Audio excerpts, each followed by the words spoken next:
Hello friends, welcome to மாங்கனி சமையல். அனைவருக்கும் இனிய பொங்கல் திருநாள் நல்வாழ்த்துக்கள். இன்றைக்கி நம்ம பொங்கல் ஸ்பெஷலாக கோயிலையெல்லாம் சாப்பிடக்கூடிய அதே சுவையில் சர்க்கரை பொங்கலும் அது கூடவே வெண்பொங்கலும் எப்படி பண்ணுறதுன்னு தாங்க பார்க்க போகிறோம். ஸோ பொங்கல் எவ்வளோ நேரம் ஆனாலும் கெட்டியாகாமல் நல்லா சாஃப்டாக இருக்கிறதுக்கு சின்ன சின்ன டிப்ஸ் அண்ட் ட்ரிக்ஸ் எல்லாம் ஷேர் பண்ணியிருக்கேன். வீடியோ படி நீங்களும் ட்ரை பண்ணி பாருங்கள். நம்ம கோயிலையெல்லாம் சாப்பிடக்கூடிய அதே சுவையில் நல்ல பர்ஃபெக்டான பொங்கல் உங்களாலேயும் செய்ய முடியும். சரி வாங்க, இப்போ இந்த 2 விதமான பொங்கலும் எப்படி பண்ணுறதுன்னு வீடியோக்குள்ளே போய் பார்க்கலாம்.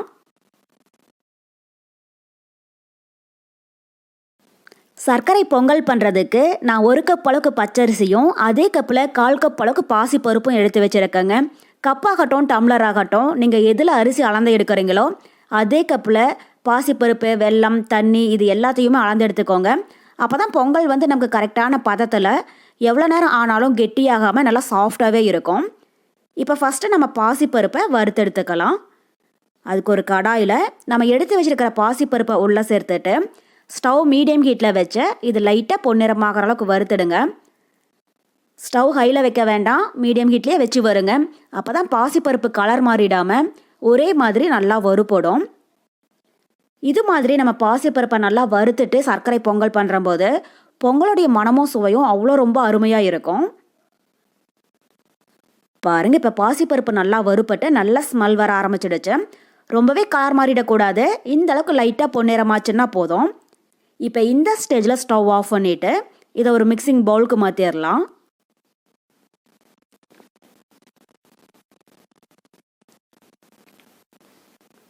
இப்போ இது கூடவே நம்ம எடுத்து வச்சுருக்கிற பச்சரிசியை உள்ளே சேர்த்துடுங்க. சேர்த்துட்டு இப்போ இது கூட தண்ணி விட்டு 2-3 டைம் நல்லா கழுவி எடுத்துக்கோங்க.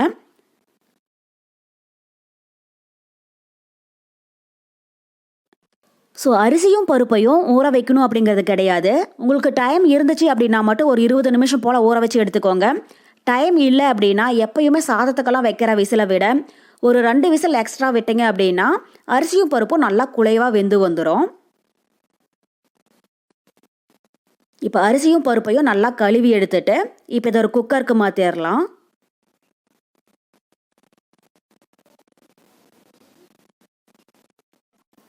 மாற்றிட்டு இப்போ இது கூட 4 கப் அளவுக்கு தண்ணி சேர்த்துடலாம். ஸோ நமக்கு அரிசியும் பருப்பு ரெண்டுமே சேர்த்து நம்ம 1/4 கப் அளவு எடுத்துருக்கோங்க. 1/4 கப்புக்கு நம்ம நார்மலாக 2.5 கப் அளவுக்கு தண்ணி சேர்ப்போம். அதை விட பொங்கலுக்குன்னு செய்கிற போது 1.5 கப் அளவுக்கு தண்ணி அதிகமாக சேர்த்துக்கோங்க. தண்ணி எக்ஸ்ட்ரா சேர்க்கிற அளவுக்கு தான் பொங்கல் நல்லா குழைவாக வெந்து வரும். இப்போ குக்கருடைய மூடி போட்டு மூடி மீடியம் ஹீட்டில் 4 விசில் வேக விட்டுருங்க. 4 விசில் ஃப்ரெஷர் ஃபுல்லாக ரிலீஸ் ஆனதுக்கப்புறமா எப்படி இருக்குன்னு பார்க்கலாம். இப்போ இந்த டைமில் நம்ம வெல்லத்தை கரைச்சி எடுத்துக்கலாம். அதுக்கு ஒரு பேனில் 2 கப் அளவுக்கு பொடிச்ச வெல்லம் எடுத்து வச்சுருக்கேன், அதை உள்ளே சேர்த்துடலாம். சேர்த்துட்டு இப்போ இது கூடவே 1/2 கப் அளவுக்கு தண்ணியும் சேர்த்துடுங்க. இப்போ ஸ்டவ் மீடியம் ஹீட்டில் வச்சு வெல்லம் நல்லா கரைஞ்சி வர அளவுக்கு இதை கலந்து விட்டுட்டே இருங்க. பாகு கம்பிப்பாக தான் வந்துடக்கூடாது. வெல்லம் தண்ணியில் நல்லா கரைஞ்சதுன்னா போதும். ஏன்னா வெள்ளத்தில் பார்த்தீங்க அப்படின்னா நிறைய மண் தூசியெல்லாம் இருக்கும். இது மாதிரி நம்ம தண்ணியில் கரைச்சிட்டு வடித்து சேர்க்கிற போது அந்த மண் தூசியெல்லாம் ஃபில்டர்லேயே நின்றுடும். அதுக்காக தான் நீங்கள் ஒரு வேளை சுத்தமான வெல்லம் பயன்படுத்துகிறதா இருந்தால் இது மாதிரி தண்ணியில் கரைச்சிட்டு வடித்து சேர்க்கணும் அப்படிங்கிறது கிடையாது. டைரெக்டாக அப்படியே சேர்த்துக்கலாம். பாருங்கள், இப்போ வெல்லம் தண்ணியில் நல்லா கரைஞ்சிடுச்சு. இப்போ இந்த ஸ்டேஜில் நாம் ஸ்டவ் ஆஃப் பண்ணிடலாம். இப்போ இந்த சைட் பார்த்தீங்கன்னா குக்கரும் 4 விசில் ஃப்ரெஷர் ஃபுல்லாக ரிலீஸ் ஆகிடுச்சு. மூடி ஓப்பன் பண்ணி பார்க்கலாம். பாருங்கள், இப்போ நம்ம அரிசியும் பருப்பும் நல்லா குழஞ்சி வெந்திருக்கு.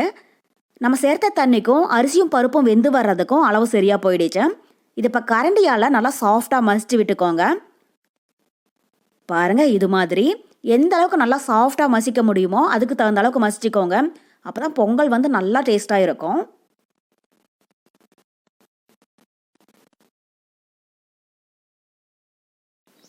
அவ்வளோதான். இதை இப்போ திரும்பவும் ஸ்டவ்வில் மீடியம் ஹீட்டில் வச்சுட்டு நம்ம கரைச்சி வச்சுருக்கிற வெள்ளைப்பாக ஒரு டீ ஃபில்டர் வச்சு வடித்து உள்ளே சேர்த்துடலாம். ஸோ 1 கப் அளவுக்கு பச்சரிசி எடுத்தீங்க அப்படின்னா அதே கப்பில் 2 கப் அளவுக்கு பொடிச்ச வெல்லம் சேர்த்துக்கோங்க. பொங்கல் நல்லா தித்திப்பாக இருக்கும். உங்களுக்கு ஒரு வேளை ஸ்வீட்னஸ் குறைவாகவே போதும் அப்படின்னு நினச்சிங்கன்னா 1.5 கப் அளவுக்கு பொடிச்ச வெல்லம் சேர்த்திங்க அப்படின்னாலே போதும். பாருங்கள், வெள்ளத்தில் எவ்வளோ மண் தூசியெல்லாம் இருக்குது. இது மாதிரி நம்ம தண்ணியில் கரைச்சிட்டு வடித்து சேர்த்தோம் அப்படின்னா வெள்ளத்தில் இருக்கிற மண் தூசியெல்லாம் இது மாதிரி ஃபில்டர்லேயே நின்றுடும். அவ்வளோதான். இப்போ வெள்ளைப்பாகு உள்ளே சேர்த்துட்டு ஸ்டவ் மீடியம் ஹீட்டில் வச்சு இதை ஒரு 5 நிமிஷத்துக்கு கைவிடாமல் நல்லா கலந்துட்டு இருங்க. வெள்ளைப்பாகு சேர்த்ததுக்கப்புறம் பொங்கல் வந்து நல்லா இலகி வரும். ஒரு 5 நிமிஷத்துக்கு இது மாதிரி நல்லா கலந்து விட்டீங்க அப்படின்னா திக்காக ஆரம்பிச்சிடும். ஸ்டவ் வந்து கையில் வச்சிடாதீங்க, அடி பிடிக்க ஆரம்பிச்சிடும். மீடியம் ஹீட்லேயே வச்சு இது மாதிரி நல்லா கலந்து விடுங்க.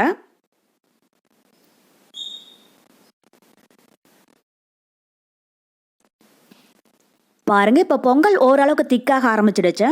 ரொம்பவே கெட்டியாக்கிடக்கூடாது, இந்த அளவுக்கு கொஞ்சம் இணக்கமாக தான் இருக்கணும். இது ஆறுனதுக்கப்புறமா சரியாக போயிடும். இப்போ இந்த ஸ்டேஜில் ஒரு 3 டேபிள் ஸ்பூன் அளவுக்கு நெய் எடுத்து வச்சுருக்கேன், அதை உள்ளே சேர்த்துடலாம். சேர்த்துட்டு ஒரு டைம் லைட்டாக இதை கலந்து விட்டுருங்க.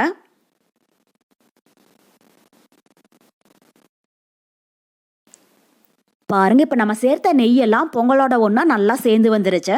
இப்போ இந்த ஸ்டேஜில் இதை இறக்கி வச்சுட்டு நம்ம முந்திரி திராட்சையை வறுத்து எடுத்துக்கலாம்.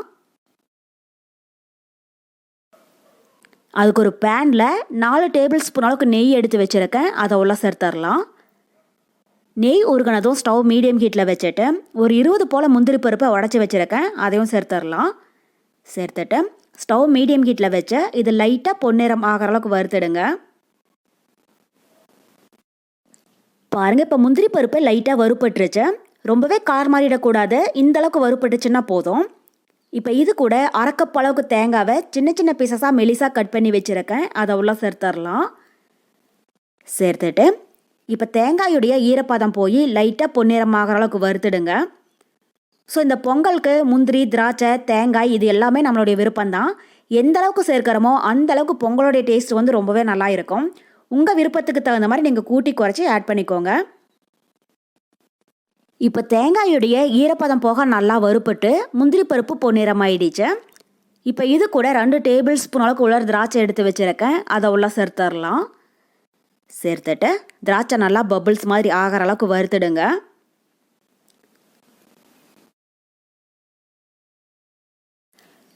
பாருங்கள், இப்போ முந்திரி பருப்பு, தேங்காய், உலர் திராட்சை இது எல்லாமே நல்லா வறுப்பட்டு நல்ல ஸ்மெல் வர ஆரம்பிச்சிடுச்சு.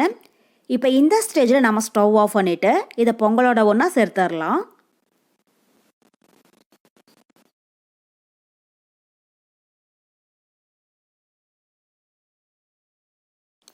சேர்த்துட்டு இப்போ கடைசியாக இது கூட வாசனைக்காக 1/2 டீஸ்பூன் அளவுக்கு ஏலக்காய் பவுடர் எடுத்து வச்சுருக்கேன், அதையும் உள்ளே சேர்த்துடலாம். சேர்த்துட்டு இப்போ இது ஒரு டைம் நல்லா கலந்து விட்டுருங்க. நீங்கள் விருப்பப்பட்டால் இது கூட 2 பிஞ்ச் அளவுக்கு பச்சை கற்பூரம் கூட சேர்த்து செய்யலாம், பொங்கல் வந்து நல்ல மணமாக இருக்கும். பாருங்கள், பொங்கல் வந்து இந்த அளவுக்கு நல்லா இணக்கமாக இருக்கணும். இது ஆறுனதுக்கு அப்புறமும் எவ்வளோ நேரம் ஆனாலும் கெட்டிப்படாது, இதே மாதிரி நல்லா சாஃப்டாக இருக்கும்.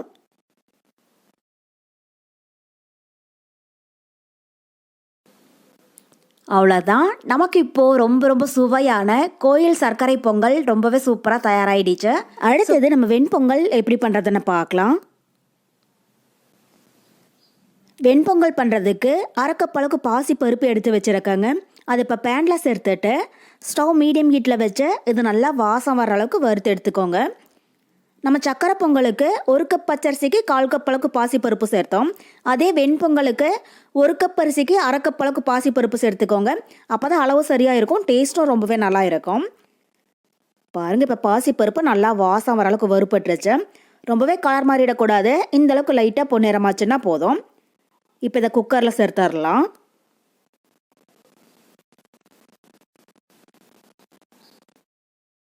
சேர்த்துட்டு இப்போ இது கூட 1 கப் அளவுக்கு பச்சரிசி எடுத்து வச்சுருக்கேன், அதையும் உள்ள சேர்த்து இது இப்போ 2-3 டைம் நல்லா கழுவி எடுத்துடலாம். அரிசியில் ஏதாவது கல் மண் இருக்கிற மாதிரி இருந்துச்சுன்னா கழுவிட்டு நல்லா அரிசி சுத்தம் பண்ணி எடுத்துக்கோங்க. பாருங்கள், இப்போ நல்லா கழுவி எடுத்தாச்சு. இப்போ இது கூட 6 கப் அளவுக்கு தண்ணி சேர்த்துடலாம். ஸோ நமக்கு அரிசியும் பருப்பும் 1/2 கப் இருக்குங்க. 1/2 கப்புக்கு யூஸ்வலாக நம்ம 3 கப் அளவுக்கு தண்ணி சேர்ப்போம். பொங்கலுக்குன்னு செய்கிற போது டபுள் மடங்காக 6 கப் அளவுக்கு சேர்த்துக்கோங்க. அப்போ தான் பொங்கல் வந்து நல்லா குழைவாக வெந்து வரும். இப்போ இது கூட ஃப்ளேவருக்காக ஒரு பச்சை மிளகாய் சேர்த்துடலாம். கூடவே 1 டேபிள் ஸ்பூன் அளவுக்கு நெய்யும் சேர்த்துக்கோங்க. சேர்த்துட்டு பொங்கலுக்கு தேவையான அளவு உப்பும் சேர்த்துடலாம். உப்பு அதிகமாக சேர்க்க வேண்டாம், குறைவாக சேர்த்திங்க அப்படின்னாலே போதும். இப்போ குக்கரோடைய மூடி போட்டு மூடி இதை மீடியம் ஹீட்டில் 4 விசில் வேக விட்டுருங்க. 4 விசில் வந்து ப்ரெஷர் ஃபுல்லாக ரிலீஸ் ஆனதுக்கப்புறமா எப்படி இருக்குன்னு பார்க்கலாம். ஸ்டவ் வந்து மீடியம் ஹீட்லேயே இருக்கட்டும். பாருங்கள், இப்போ 4 விசில் வந்து ப்ரெஷர் ஃபுல்லாக ரிலீஸ் ஆகிடுச்சு. மூடி ஓப்பன் பண்ணி பார்க்கலாம். பொங்கல் வந்து நல்லா குலைவாக வெந்து வந்திருக்குங்க. இதை இப்போ கரண்டியால் நல்லா சாஃப்டாக மசிச்சு விட்டுருங்க. ஸோ கரெக்டாக நீங்கள் இந்த அளவுக்கு தண்ணி சேர்த்து 4 விசில் வேக விட்டீங்க அப்படின்னாலே அரிசியும் பருப்பும் இது மாதிரி நல்லா குலைவாக வெந்து வந்துடும். ஒருவேளை பொங்கல் கொஞ்சம் திக்காக இருக்கிற மாதிரி இருந்துச்சுன்னா கொஞ்சமாக தண்ணியை சூடுபடுத்தி சேர்த்து கலந்து விட்டீங்க அப்படின்னா சரியாக போயிடும். கரெக்டாக இந்த பதத்துக்கு வந்துடும். இப்போ இந்த பொங்கல் வந்து நமக்கு கரெக்டான பதத்தில் இருக்குது. இப்போ இந்த அளவுக்கு நல்லா மசிச்சு விட்டதுக்கப்புறமா நம்ம பொங்கலுக்கு தேவையான பொருட்களை வதக்கி இது கூட சேர்த்துடலாம்.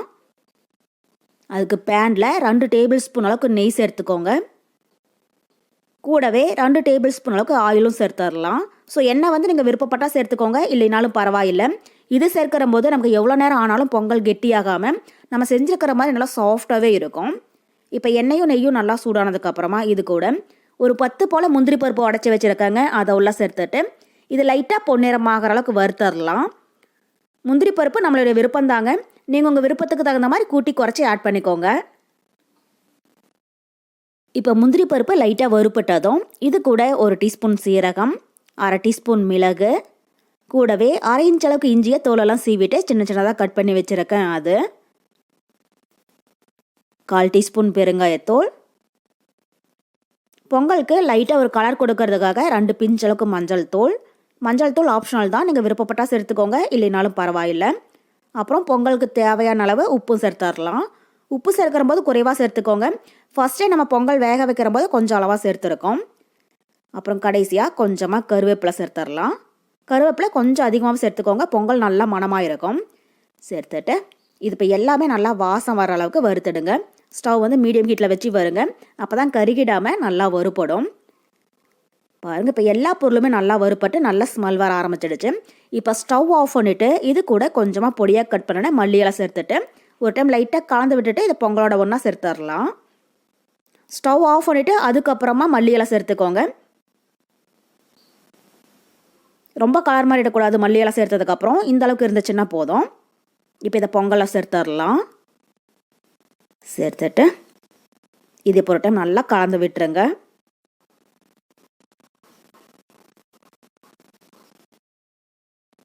பாருங்கள், இப்போ நல்லா கலந்தாச்சு. பொங்கல் வந்து ரொம்பவே கெட்டியாக இருக்கக்கூடாது, அதே மாதிரி ரொம்பவே இணக்கமாக இருந்துச்சுனாலும் ஆறுனதுக்கப்புறமா தடன்னு ஆகிடும். கரெக்டாக இந்த பதத்தில் இருக்கிற மாதிரி பார்த்துக்கோங்க. அவ்வளோதான். இப்போ நம்ம வெண்பொங்கல் தயாராகிடுச்சு. இது இப்போ நம்ம வேற ஒரு பாத்திரத்துக்கு மாற்றிடலாம். அவ்வளோதான். இப்போ ரொம்ப சுவையான சர்க்கரை பொங்கலும் அது கூடவே வெண்பொங்கலும் ரொம்ப ரொம்ப சூப்பராக தயாராகிடுச்சு. ஸோ கண்டிப்பாக நீங்களும் இதே போல் ட்ரை பண்ணி பார்த்துட்டு எப்படி இருக்குன்னு கமெண்ட் பாக்ஸில் சொல்லுங்கள். என்னோட இந்த ரெசிபி வீடியோ உங்களுக்கு பிடிச்சிருந்தா லைக் பண்ணுங்கள், உங்கள் ஃப்ரெண்ட்ஸுங்க கூட நிறைய ஷேர் பண்ணுங்கள். மறக்காமல் மாங்கனி சமையலுக்கு சப்ஸ்கிரைப் பண்ணுங்கள். நன்றி.